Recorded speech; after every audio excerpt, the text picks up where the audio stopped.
Hello everyone. So start from the today class. Today we have to take in a Jean Piaget. Okay. So basically Jean Piaget he given a cognitive development theory, and in the age of 1896 to 1980, and he belonged to Switzerland. Okay. So basically we are called he is a Swiss citizen. Okay.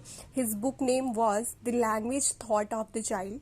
Okay, so just mention it as it is. This is a very important basically.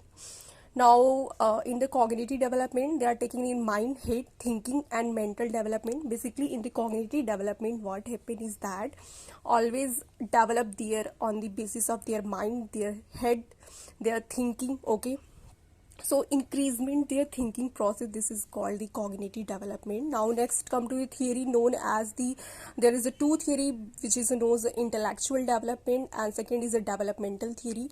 Okay, so in the developmental theory there are four types. First is the sensory development, second is a pre-operational, and third is a cognitive, and fourth is the formal development. Okay, so first is in the sensory development, there is a occur to the birth to the 2 year. Okay, so in the sensory development what happen is that their senses develop to the child. Okay, their sense, their touch, feel. Okay, this all are sensory develop. So this is also we are called, this is a very sensitive period. Okay, now next come to the pre-operational stage. This is the 2 to 7 age of 2 to 7. Okay, here what happen is that in the pre-operational state there is a thinking develop. Okay, but not any kind of logic develop to the child. Okay, child having know their child know. Okay, who is their father, who is their mother, who is their neighbor, but they do not differentiate between the right and wrong. Okay,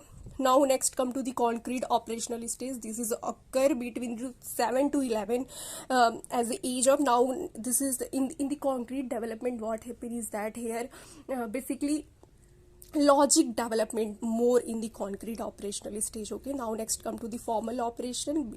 Basically it was the last stage that was done 11 above. Okay, and in the formal operation stage what happen is that there is a hypothetical development occur in the formal stage. Okay, so just write it, mention out as it is. This is a very short for you guys to learn as it is and to understand. Okay, so thank you everyone.